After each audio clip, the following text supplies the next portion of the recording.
Welcome to Previously on X-Men, the podcast that looks at X-Men comics, movies, shows, characters, and more. I'm Hilary, and today I am joined by the Queen of Halloween, Sally Jacoby Murphy. Hi, Sally. Hello. It is so good to be here. I am so honored. I'm honored in this month of October to have the very Queen of Halloween on my podcast. Oh my gosh. I'm honored to have been bestowed this title. I know. It's been years. It's been years since you have been the Queen of Halloween. Yeah. Well, yeah. It is locked in. Yeah. I'm beginning to embrace it more and more, I feel like. I mean, I've always been, thrilled by it, but, I wore my, bat brooch tonight. Hey, I'm, diving in. I want to, embrace the whole aesthetic. Head first. Do you remember... My co-host Eric, do you remember back in the day when you were first bestowed the title of Queen of Halloween, and he wanted to have his own title? I can't remember what it was though. It was like that's a good question. The Duke of I can't even remember. It was Nick who gave it to him. Anyway. I know. Well, Eric always wants what others have, right? Don't tell him I said that. He doesn't listen to this, right? This is partly his podcast, so. Dang it. Spoiled. Okay, so we've got the Queen of Halloween. She has appeared on many podcasts as the Queen of Halloween. She's appeared on the All the Books show, on How's Things, and most recently, you got to be on Radio Meanwhile's This Andorian Life. How was that? Oh my gosh, that was so fun. Ewoks. Yes. And I honestly, yes, Ewoks. And I wouldn't necessarily have watched the Lego Halloween Terrifying Tales, but oh my gosh, it was so fun. You all should go listen to that. See, this is the true gift of being the Queen of Halloween, because then you get to dabble in all of these random genres and things just because they happen to have Halloween. The intersection. Yeah. It's pretty good. It's true. Yeah. Okay, so today we are covering the X-Men 159 issue Night Screams. This was written by Chris Claremont and drawn by Bill Sienkiewicz. Sienkiewicz? Sure. This feels like something you would know, Sally. You speak German. In July 1982 is when they wrote this. Nick and I talked about Bill Sienkiewicz back when we were talking about the New Mutants movie. He was the artist for the Demon Bear saga, which was a big part of that movie. I mean, that sounds super fun. Yeah, I guess it was there's a lot about his kind of crazy, chaotic style that kind of translated pretty well into that movie and everything. It was pretty influential. We might talk about his art later on. Excellent. The Marvel Comics version of Dracula, which is a thing, was created by Jerry Conway and Gene Colan in 1972.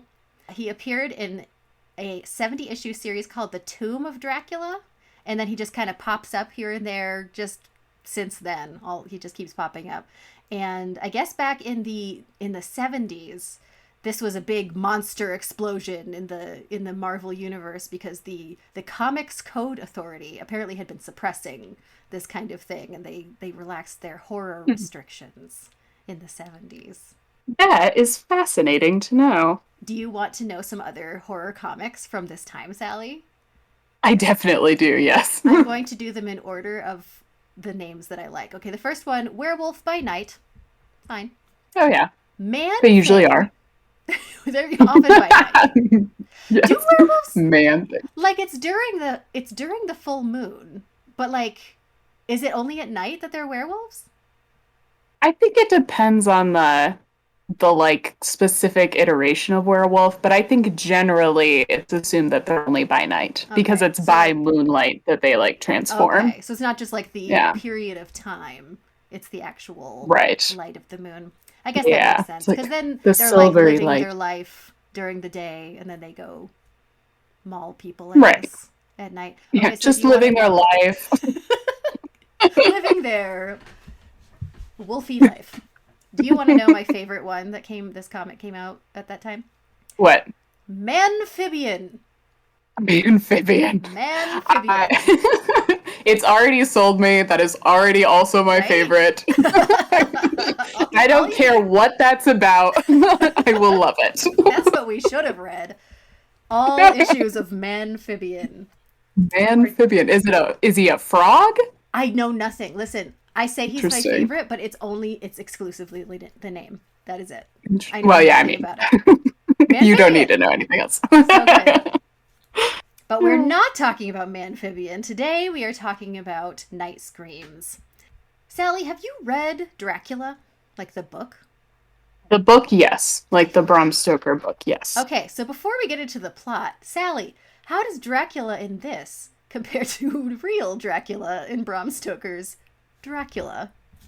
You know, he's not that far off, actually. So Dracula does sort of bewitch women like this. Like, so the Dracula book, I think a lot of people are disappointed by it because they read like Frankenstein, and Frankenstein is very much like a monster story. It's very like high action and lots of exciting stuff. Whereas Dracula is written primarily in a series of letters by people back and forth. Oh, At that's least like the cool. first 2/3 of it is.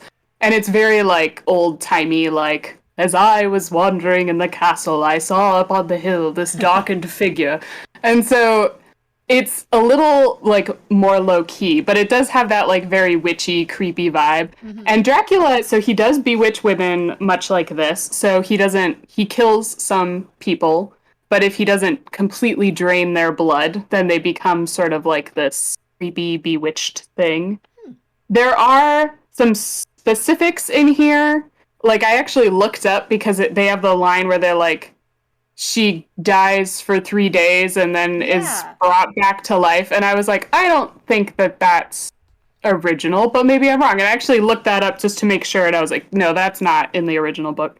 So I think there are some specifics that they have like attached to this version of Dracula, but yeah, I mean, it's not that far off. Well, that's pretty cool. I was sure. I was Yeah. positive that I was going to ask that question. You're going to be like, oh my gosh, Hilary. I mean, I will say I don't think that Dracula looks like this. This Okay. like very, I don't know, Bulgarian handsome man I mean, he with basically like looks like rippling Doctor biceps. Strange. He's just like That's this true. goateed, like Yes. debonair type. Yeah, Okay. debonair. That's a good word. Yeah. I guess I But sort of imagine him being kind of, I don't know, like sickly and stuff. Is that not a thing? I think he is kind of like, I mean, people are bewitched by him, but I don't Hmm. think he's ever described as very handsome. He's just Yeah. very pale and thin and Right. See, that's what I'm yeah. picturing. And like it's his magic that sort of like gets them to Right. whatever. Right. Yes. But he does, fun fact, he does turn into smoke and also sometimes a dog and also sometimes a bat. So that is actually true. And I Yeah. was surprised that they like have him turn into mist in here. I was like, oh, that's kind of cool. Yeah, that's legit. But, So as we go through the plot, we can just have a little ding ding. Like, this is accurate. yeah. This is so. Okay, well let's get into the plot of this baby and we can chat about it as we go. Absolutely. Okay, so it starts, and both Sally and I read this kind of just like dropped into this issue. There's stuff that happens before this, there's stuff that happens after. But when we first start, the X-Men just drop in on Misty Knight, who's a private eye, and they like burst into her office or her house or whatever. I guess it's her apartment, right?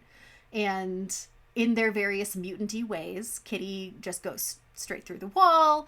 Nightcrawler pops in, and then other people just use the door, which I kind of thought it was a little disappointing because it was like you had just the two who use their powers, and then you have a whole bunch of others and they just like walk in. It sort of feels like there should have been at least three, just like doing some, like Wolverine just like slices through the door or something. But I guess they're friends with Misty Knight at this point, and they pop in and they're surprised to find out that Misty is not there, but her roommate, Harmony Young, is there. And she's shocked that these people are just popping in. She doesn't seem to be like scared, really, just sort of like, how dare you? This is very rude.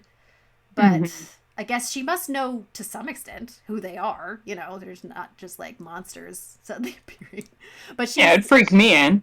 right? Yeah. Yeah. And she's Misty's roommate. And we Yes. don't know why Misty's not there or where Harmony came from. And to me, it felt sort of like this was the beginning of a mystery of some kind. Did it feel that way to you? Yes. Like it felt Well, like full they're matched. disclosure, I didn't know who Misty was, and so I assumed that yes, that would come Yeah. into play at some point. So I'm like, oh, it must just be me that's in the dark on this. But you don't really get too much more information. No. And I sort Like of it just, wonder why it was there. Like why yeah, this story happened there. And maybe there's a reason because we just dropped in and like maybe it makes sense from previous issues. true. But it did sort of set me up for like weird expectations for how the story was going to go because I was like, Yes. okay, so Misty's missing or we have to like figure out what Harmony's doing here, but now it's just incidental. Yeah, I thought for sure that Harmony was going to be like an evil blood-sucking monster that like Right? killed Misty. Yeah.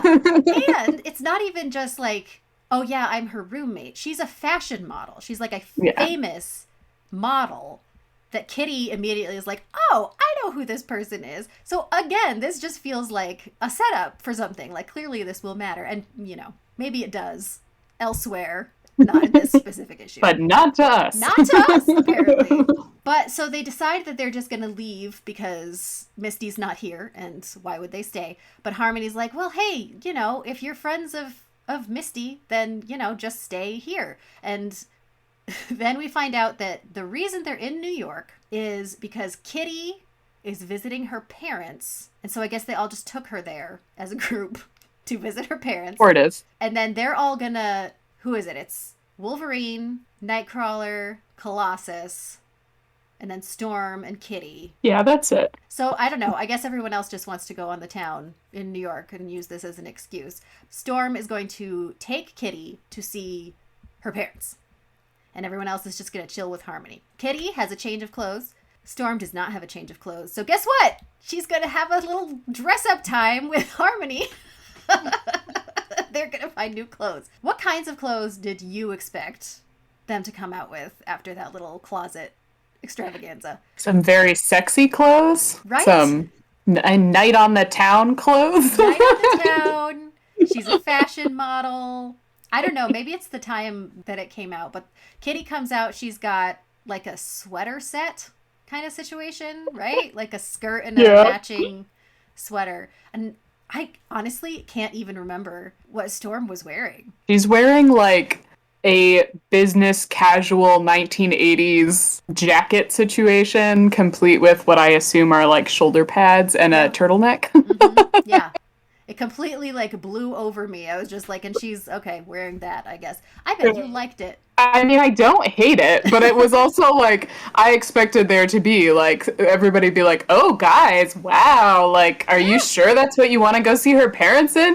And they walked out, and I was like, "Oh, okay." Well, It's like nice, a schoolgirl and her mom going out. Nowhere in particular. Yep. But fine, they seem very happy. And then Yes. they go off. Meanwhile, unrelated to this story, and it is completely not connected, but I'm going to talk about it anyway.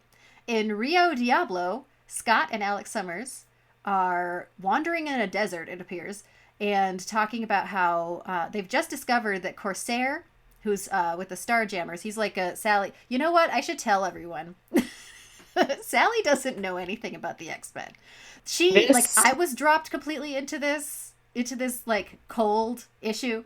She's dropped in with nothing. Yeah. I mean, as you're talking about this, I was like, oh yeah, those were 2 whole pages that I have just blacked out of my memory because I have no idea who these people are or what on earth they are doing. So I just sort of like let those 2 pages like wash over me. Yeah. I was like, this is like when my mother-in-law talks about like people 8th removed from their family that I've never heard of. Mm-hmm. So yeah. Just let it happen and move on. Just let it happen. Wait for the vampires to show up. But what's going on here is Alex and Scott are brothers. They did not grow up together. You know what, Sally? I'm going to tell you the whole story. Scott and Alex and their parents, when they were children, were in a plane crash. And Scott thought he was the only survivor. Okay? So everybody dies except Scott. So he grows up in an orphanage, the whole deal. Then, later, when he's an adult, or maybe an old teen, I don't remember exactly how old he is, but then he finds out that Alex exists, that he survived and had been raised by like foster parents or whatever. Then, after they've been around together for a while, they discover that their father is still alive. And what had happened was that what was it? He was like abducted by aliens or something, but he ended up getting out of that plane crash and like became like a space pirate type person and has just been like living his life roaming in space with the Starjammers this whole time. So he wasn't dead. Wow. He's just been in space this whole time. And so then they find out this and are like, oh, hi, Dad, space guy. And now this is like just happened. And so when they're walking in the desert, they're like, so what's that weird situation with Dad, huh? Let's deal with that. And then they go back to Alex's house where he is with Lorna Dane, and Corsair is there, and they're going to have dinner, and it's lovely. And I believe that is the extent of that particular situation. Then that makes more sense, right? See, you need to have all of that. I actually was kind of looking to see, because sometimes they have little like yellow boxes with like an asterisk and be like, this is what just happened kind of thing. They didn't do that, but honestly probably wouldn't have helped you. Yeah. There's a lot of context. But back in New York when we were with the regular story, I guess some time has passed and Nightcrawler is like, didn't our friends leave? Like, shouldn't they be back? They get a phone call from Kitty and she's like, hey, just calling to see if Storm's there. And they're like, what? But she was with you. And Kitty's like, what? But she left hours ago. And they're like, dun, dun, dun. And then we cut to Storm in an alley with a vampire bite. But we don't know it's a vampire bite yet. Oh, we don't know that? I guess I just assumed. I was like, this is the vampire one. Well, they're like, she's been attacked. She has a wound on her neck. Right. Somebody's tried to like stab her or something. Yeah, and it's a very dramatic shot of her draped on the ground in the alley. Yes. Oh no, Storm. Oh no, Storm.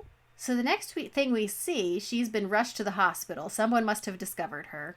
They're trying to give her a blood transfusion, but they can't match her type because we know she's a mutant. They apparently don't know this. And the X-Men arrive. Nightcrawler and Wolverine and Colossus, I think. So they come and they have some mild worry that they need to get her out of the hospital before they discover that she's a mutant, because then their cover will be blown, which actually was not a thing that I knew was a concern. But me neither. So they take her out of the hospital.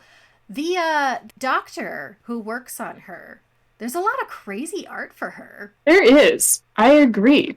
Also, her name is Ahara. I was like, it's Ohara. And I was like, well, that's one letter away from Aurora. Yeah. It's very strange to me. Yeah. Yeah, I remember feeling that way too. I was like, who are we talking? Oh, right. The doctor. Yeah. But no, I thought the same thing. I thought the doctor, her depiction is very interesting. Like, she's got these weird glasses that she wears like on her bangs, and the shadowing is like very top heavy, so it's like a lot of dark shadowing. Yeah, it's very interesting. I felt like her dialogue was all very sympathetic. Like, she was everything she was saying was like she, thinks that Storm is strong and she's trying to help her, and there's something, the art was always very like harsh and kind of making kind of mean faces. Yeah. It's very interesting. Very strange. But she recommends that Storm stay. But Storm doesn't want to risk the X-Men's safety, and so she decides to head back to Misty and Harmony's apartment. And so they all go there, and she's resting in her, or in one of the bedrooms, and everybody's just sort of like hanging around. She lies down, and then the mystical elements start to emerge, because she seems fine, but when she's alone and she starts to try to sleep, we get some tossing and turning. We get some nightmares. Oh, and creepiness. Yes, creepiness. She hears a voice. And I feel like I have seen this kind of thing before, where she sort of like switches from being like rational Storm to being sort of like immediately into whatever is happening. Like, she like flips from like, I don't know what's going on, to like, the voice, I must I must come to the voice. Like specifically on Storm, you've seen that before? No, in like Oh, horror okay. things, like things Yeah, with yeah, yeah. That's vampires. fair. And we just Yeah, that's watched, fair. my husband and I just watched The Legend of Hell House from the The 70s. It's got Roddy that's not McDowell in it. okay. I And I, think that's the remake of the Bela Lugosi one, but I've seen the Bela Lugosi one, so I oh, have okay. not seen the 1970s version. Okay. It was okay. It The was ending okay. kind the ending kind of explained too much, but which kind of Mm, ruins it, but I enjoyed it while I was watching it. But the reason I bring it up is that this kind of thing happens where like there's a woman who's just, herself and then she goes to sleep and then she gets captivated by the house or whatever and then she starts acting very like wanting to be a part of it and all of this stuff. zest. Yes. Mm, So at this point, Kitty comes back and she wants to check on Storm because she knows that something has happened to Storm, but she doesn't know what. She doesn't know. Storm and Kitty have kind of a maternal relationship, like older sister maybe kind of a vibe, I usually. did pick up on that because I did not know how old Kitty was, and then there's like a scene where like they're comforting each other, and I was like, I am picking up vibes that this is a like child, and so then I googled her, Yeah. and I was right. You were correct. But she's not Vindicated. like a child, but she's younger.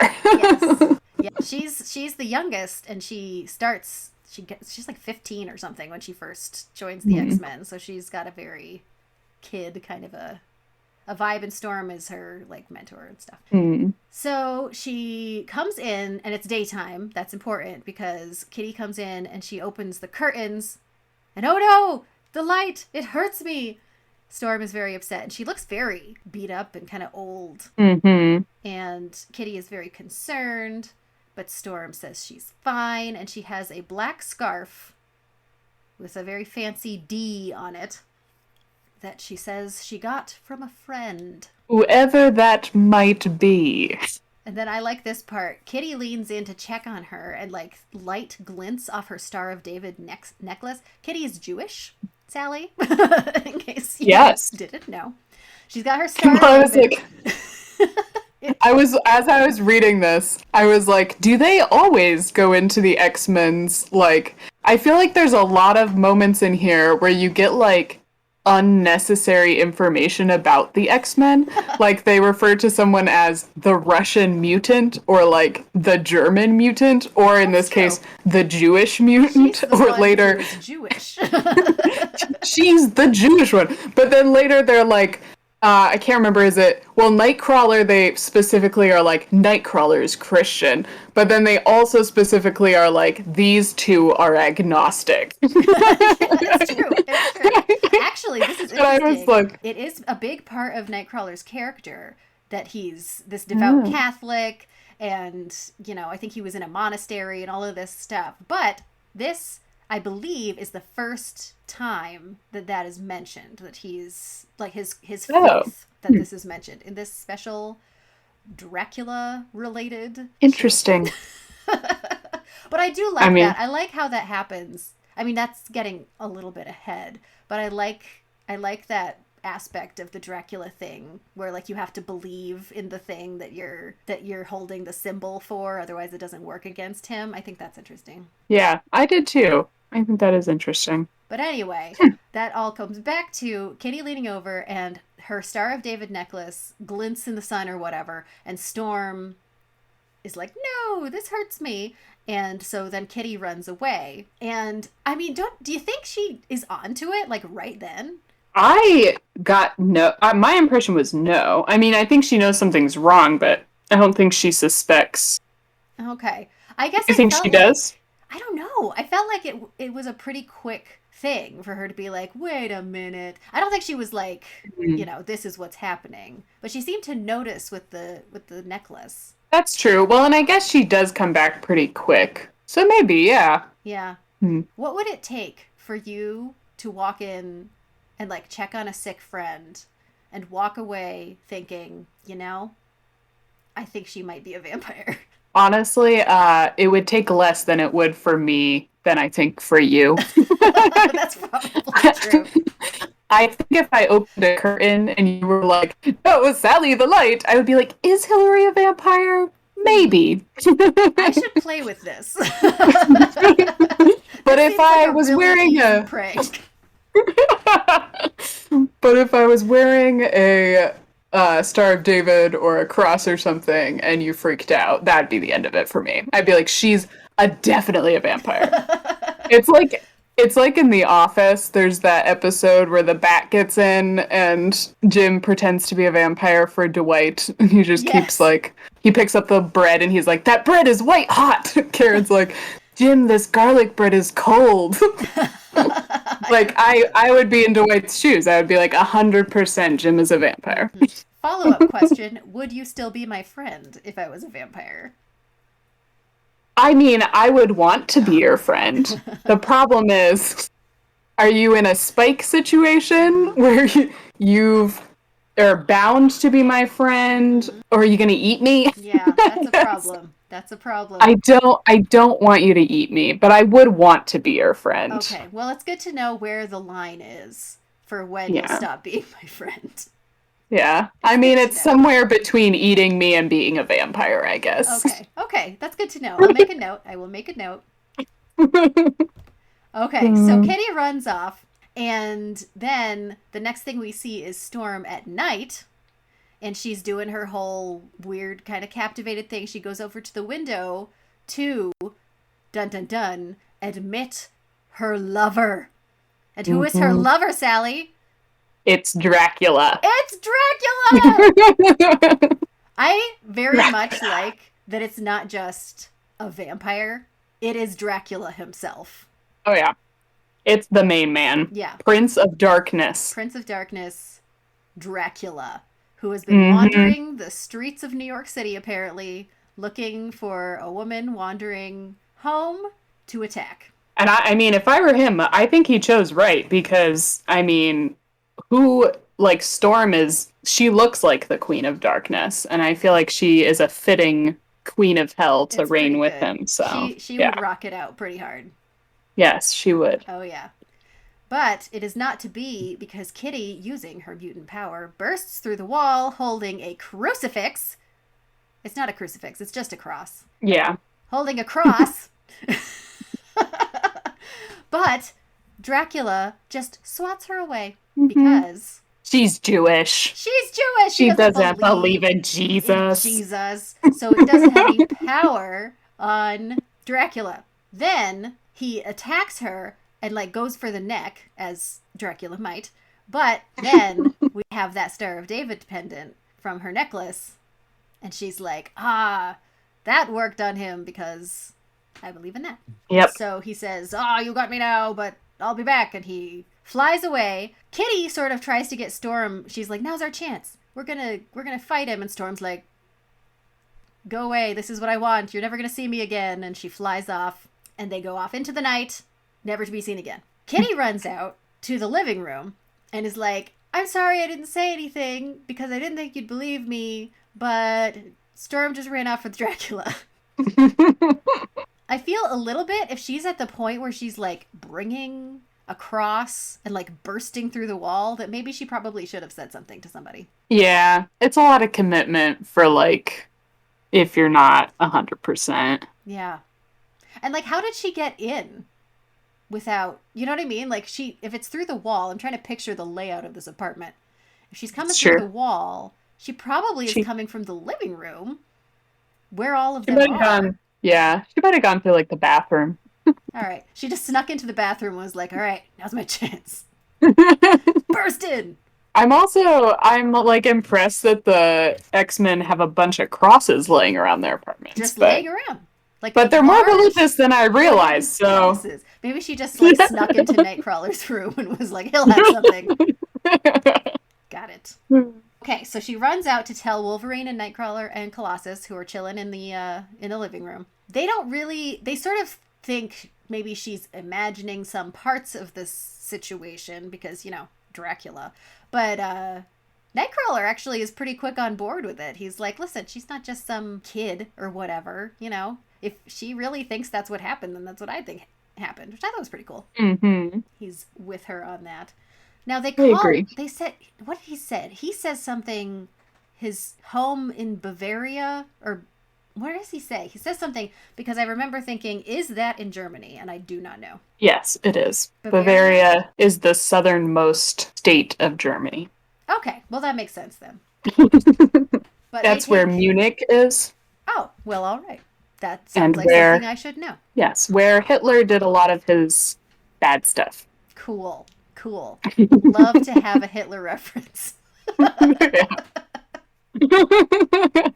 Just trying to give as much context as possible. Yes, excellent. That's where, like, Lederhosen and Oktoberfest comes from, Bavaria. So, like, the Germaniest of Germany. Yes. Okay. Okay. I don't know why. I guess I felt like Bavaria felt like a country to me, like a close to Germany country. I don't know. Well, I feel like it's the only part of Germany that's like referenced. It's like Holland in the Netherlands. Like Holland is just a state in the Netherlands, but we refer to it more than like Yeah. I don't know any other state in the Netherlands. That's true. And I feel like Bavaria is the same thing with Germany. Yeah, like why would I know a state in Germany, but I know Bavaria? Yeah. Right. I don't know.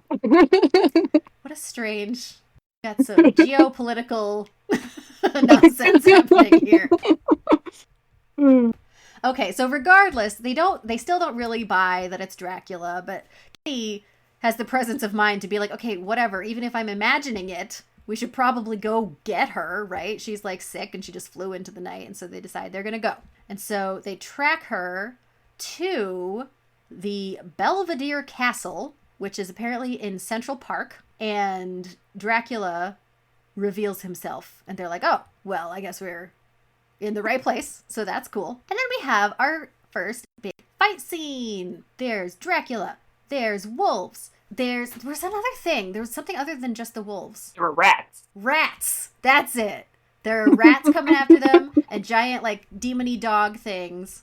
And then the X-Men are fighting them. Wolverine is like, I can handle this. And he puts out one claw on each hand and makes a sign of the cross and is like, haha, I've got you because I know anything about whatever, vampires. But once again, it is useless because, as we are coming to learn through this experience, he is an atheist.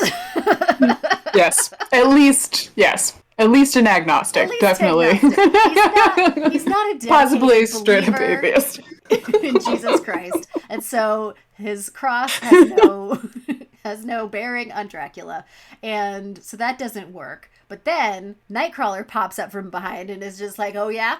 Well, I do believe. And so he has his cross, and that one works. And this is our first reference to Nightcrawler being Christian. Yeah, it's very interesting.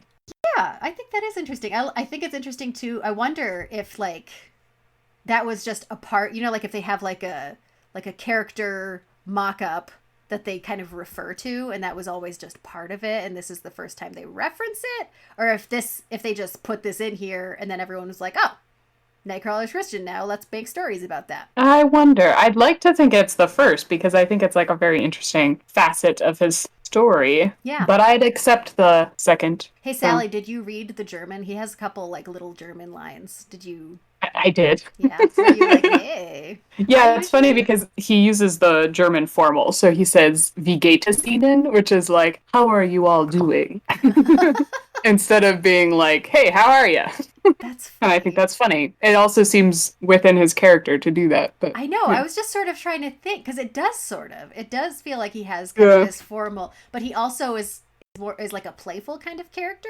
That's interesting. I mean, I'm sure that they were just like using an English German dictionary and like whatever, but that is interesting. Yeah. I mean, what do I know? Maybe they had some German speaker do it. What do I mean, know? it seems all right. I mean, I'm as fluent as I can be. As fluent as the Queen of Halloween can be expected to be.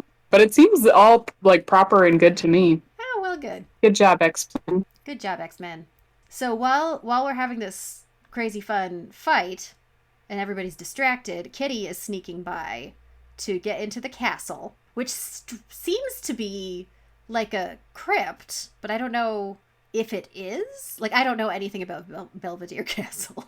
No, I mean, I've heard of the Belvedere, but I don't know anything about it. I suppose it could be a crypt. If so, I want to go to there. I mean, it's of course you do. It's in Central Park, which I don't And that's a think real thing. Central Park is a real thing. Yeah, well, yes. I And mean, the Belvedere. Right, but what I mean is, okay, I don't think that there's a cemetery in Central Park. I don't think so either. So, I don't know. Maybe they've just Mm. decided to take over the Belvedere Castle. She's dressed as Indiana Jones as she Yes. sneaks in. I thought you was dressed as Carmen Sandiego. But yeah, I Oh! mean, same, right? Same. Same. I would watch a Carmen Sandiego movie where she does all the things that Indiana Jones does, but as Carmen Sandiego. That would be cool. I would Yeah. do that. So she's sneaking around and she's, I guess, looking for like Dracula's coffin and like hoping to find Storm, and she's sort of just sneaking around, and then she comes across a room that has, I think, doesn't it have two coffins, or does it just have the one? I think it just has the one. She only looks at one, so I guess that would make sense. She only looks in one.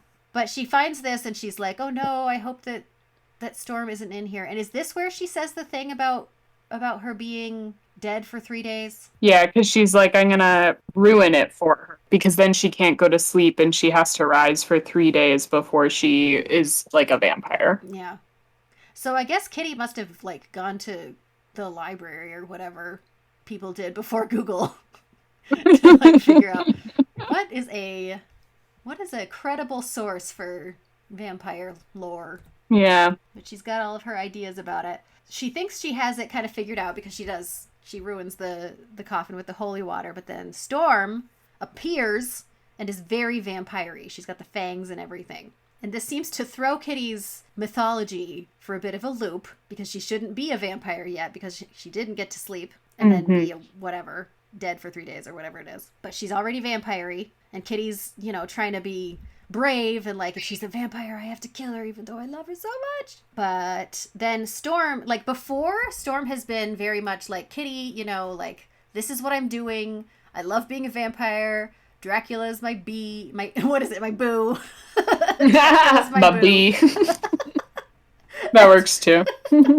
But she's been like, Kitty, stay away. But now she's like, Kitty, being a vampire sweet, I'm gonna vampire you. Mm-hmm. Question following up from before: would you let someone vampire you? Mm. I don't think so. No. What is it about it that you don't like? Well, because to be a vampire, you're basically like a soulless being. Yeah. And I guess I feel like, I like my soul. I'm kind of attached to it.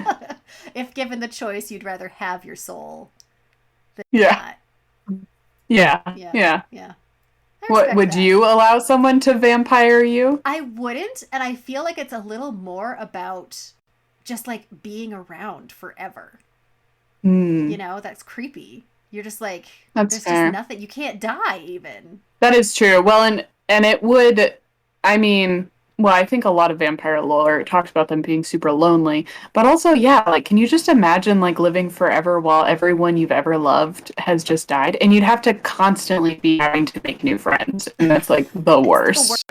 Making friends as an adult is just the worst. I don't know. That's why you and I are still friends, is because we were like, we are not doing this again. You can't let it go. This is where we are. Lock it in. So no, neither of us I'd want to be vampired. Okay, no vampiring for you and me. Okay, so Kitty also doesn't want to be a vampire, but she makes the dramatic move where she drops the stake because I think it's not a very explicit plea to Storm's like goodness or whatever, but I think that's what it is. Like, the idea is, go ahead and kill me, but I know that you won't. I don't know. It didn't feel as obvious to me. Like, she didn't have like a big speech of like, I know you're in there, Storm, and to show that I trust you, I'm going to put down this stake or anything like that. Yeah. But she does, and then we don't know. We don't know what the result of that is. We cut back to the fight with the X-Men, and they are down. They have not been having a good time with this. Dracula really seems to be kind of just like beating the crap out of him a little bit. Yeah. Yeah. I think his magic really kind of like just throws them. Because Hmm. when they're with the like the rats and the dogs, they seem pretty confident. But then they're like dealing with the mist and him turning into a bat, and they're all just like, I can't. Yeah. Agreed. So Storm comes and is still in her vampire outfit and seems to be, part still, under his thrall, as they say. And Dracula's like, okay, now I'm going to kill all your friends. And then we're going to fly off into the not sunset, moonrise, and be happy forever. But Storm is not about that. And she transforms into her X-Men costume and is like, I won't let you kill them. There's like a little bit of a fight, and then Dracula transforms into a giant bat and is talking to Storm about like, you can't say no to me. I have, the power. And we have a lot of like kind of cool stuff with her being both having to do what he says and not wanting to. I thought that kind of like that felt kind of real to me, that the level of under his control that she still was and how she was Hmm. kind of willing herself to fight against it, Hmm. Inner turmoil. And we have a dramatic line of her, she was born free and will remain free. Yes. Which I thought was interesting. Mm-hmm. I Yeah. think I mean, again, I don't know a lot about the X-Men, but I do know that she was one of the first black superheroes, right? Yeah, yeah. And I mean, they've played a little bit with that side of her character.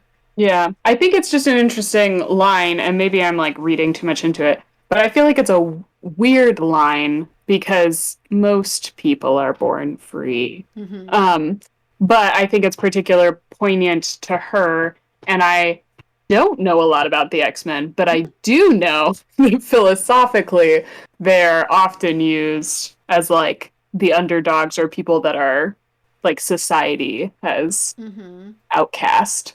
And so I think it's like an interesting play on her mutantness and also her blackness as Mm-hmm. this like poetic I was born free and I will die free. Yeah. Yeah, it is a cool moment. This we have a very quick turn at the end of this dramatic tug of war with like if she's going to go with him or not. Dracula Mm-hmm. decides he knew she was strong this whole time. That's why he picked her, and he thought she was so great, but she's so strong that he can't seem to control her, and so he's gonna. Yep. And that's just it. Yeah, I reread it like 3 times because I was like, did something happen that I missed? And then I was like, no, he just respects a strong lady. You can't say that Dracula doesn't respect the strong lady. Can't say you can't say that. Nope. Can say a lot about him, but not that. Not that. That is one of the things you can't say. Yeah. He'll kill a lot of weak ladies. Even mediocrely strong ladies, but a really strong Really lady. strong. If you show yourself against Dracula, that's how you know. That's the Yeah, test. that's how you know. Yeah. That's the test of a strong woman. Yep. But If he lets her go. Like, hmm I'm not gonna make you be a vampire anymore, and he flies off. And I mean, it's like sort of like a rom-com kind of a thing almost. He's like, we'll meet again, and we could have had something, but it Yeah. was not to be. And off he goes. So the X-Men are very excited. Yeah. Storm shows up, and she's like normal. It's daylight. Everything's fine, and they're all very happy that she appears to not be a vampire because she's there in the daylight. They're very impressed with Kitty. They're very impressed with Storm. Everyone is happy that they withstood Dracula.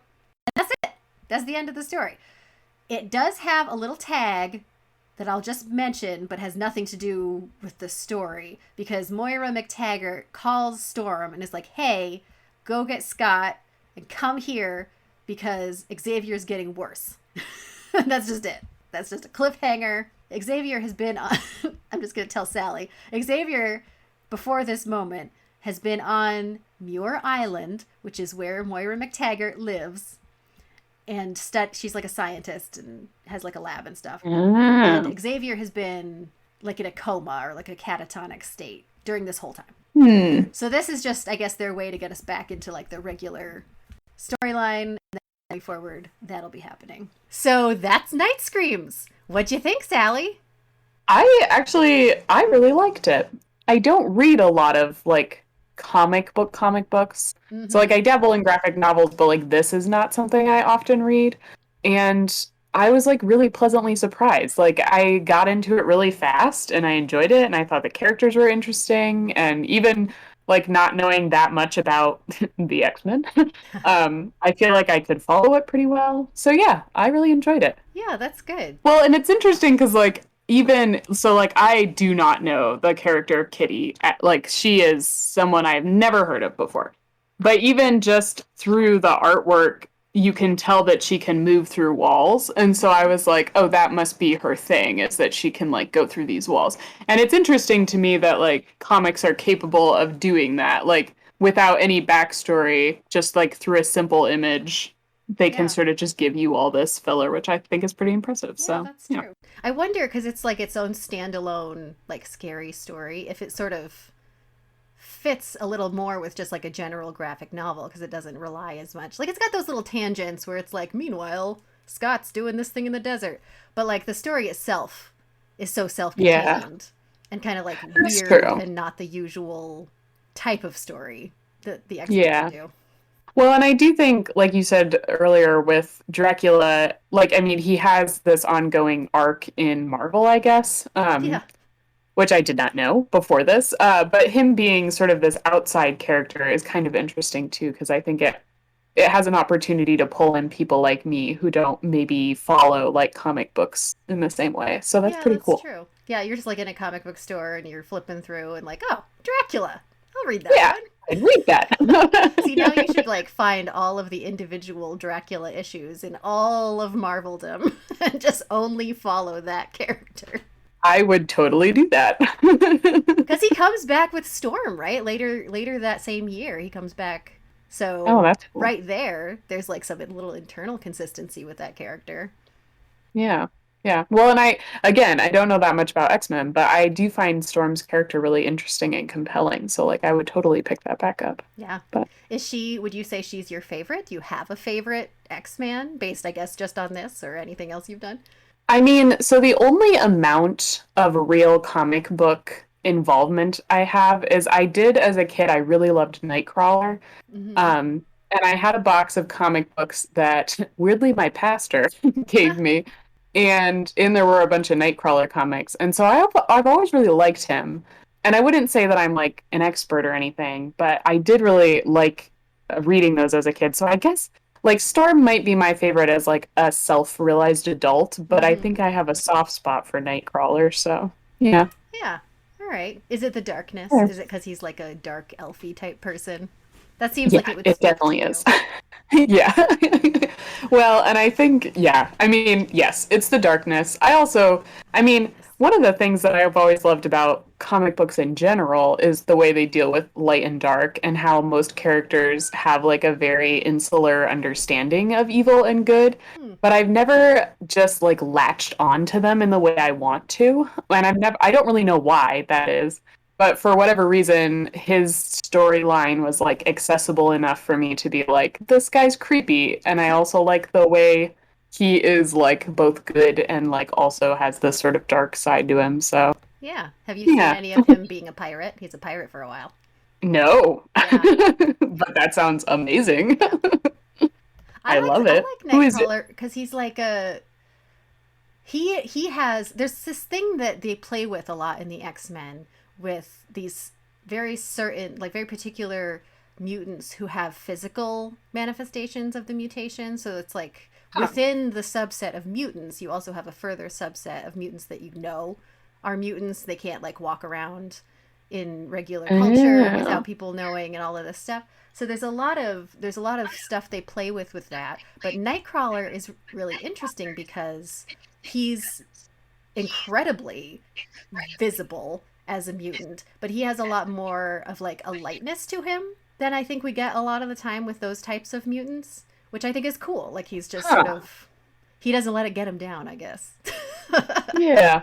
That's He has fair. a lot I in like his that. history too that would like really beat it out of a Yeah. person, but he's a lighthearted Fair character. It's enough. nice. Yeah. All Do right, you cool. have a favorite? I'm sure you've discussed this before, but do you have a Yeah. favorite? I mean, I think I usually land on Rogue and or Gambit. I really love their relationship and Mm. always have like since I was like very young.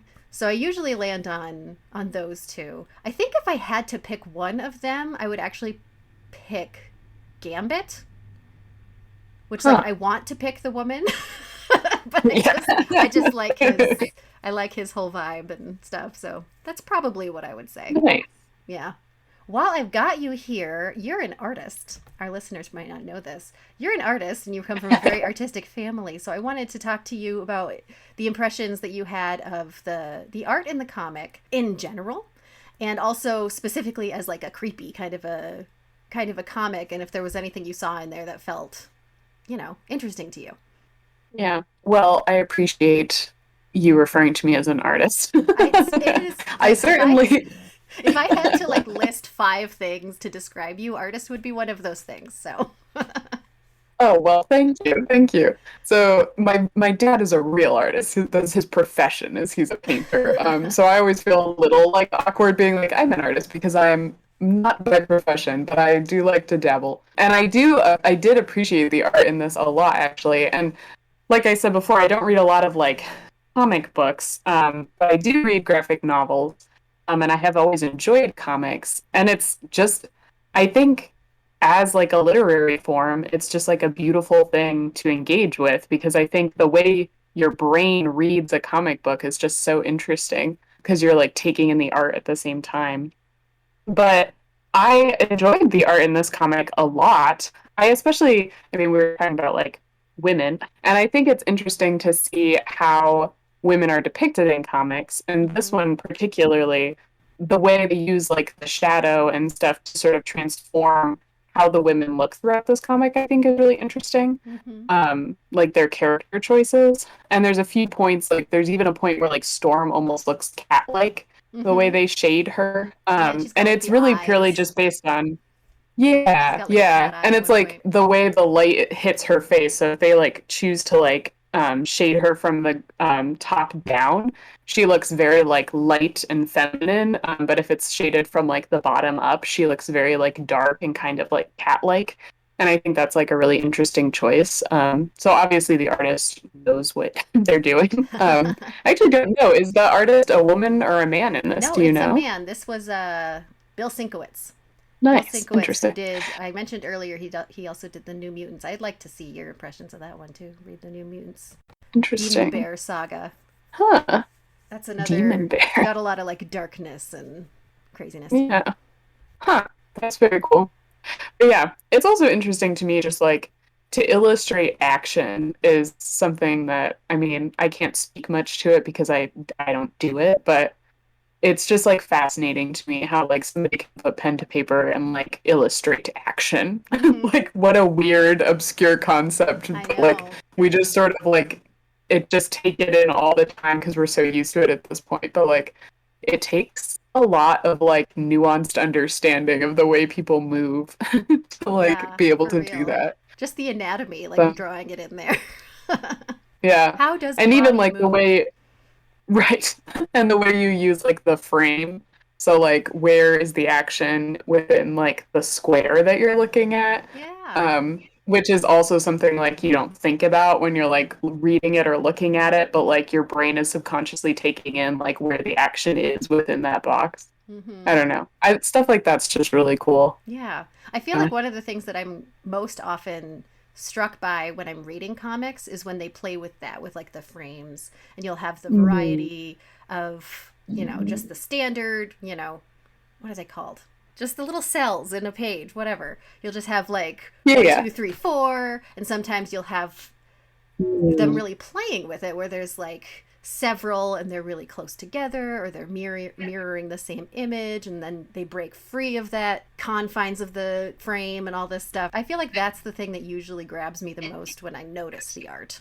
I agree. Well, and like that's so much to think about. I mean, like writing something is already so much to think about, but then Mm-hmm. to add like all these visual elements into it, it's just sort of mind blowing.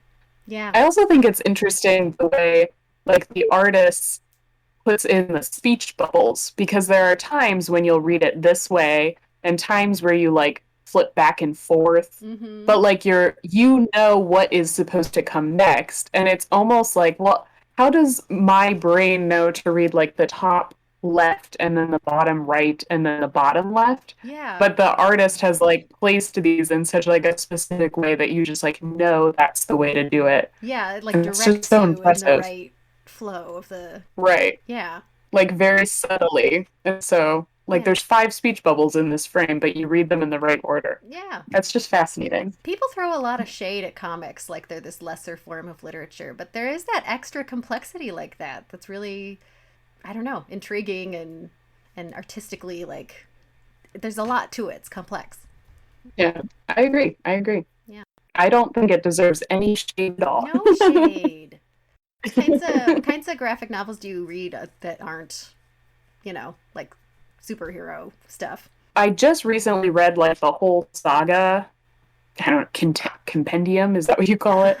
Which is like sort of comic book, but not quite. It's like I feel like there's like a subtle difference between like graphic novel and comic book, and they're almost Mm-hmm. indistinguishable. I feel like it just depends on who the characters are a lot of the time. But I just read that.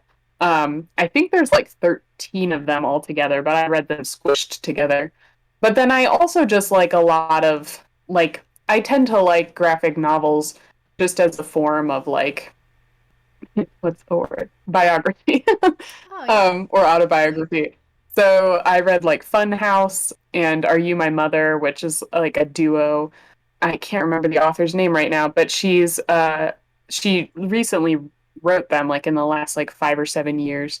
And she's a queer author. And so the first one is focuses on her father and the second on her mother. So I really love those. Or like the Blankets novel, which is fairly famous, that came out in Mm-hmm. the mid 2000s. So just sort of a smattering of things. Yeah. I do love, I mean, like, I do love a lot of like comic books, just like I'm a huge fan of Calvin and Hobbes. I also love the Bone Yes. series. So, they sprinkle into my life. Yeah. That's cool. Yeah. Okay, well, thanks so much, Sally, the Queen of Halloween, for joining me for this special Halloween episode. Thank you for having me. I felt very honored to be asked to do this. I felt equally honored to have Your Majesty Oh, deign well. to join me. Anytime, Hilary, anytime. Okay. Well, thank you to Prophetic Music for our theme song. You can find out more about this show and others like it at our network's website, radiomeanwhile.com. You can follow us on Facebook or Twitter at Previously on X. Please rate, subscribe, or share this show wherever you get your podcasts. Happy Halloween! Ooh.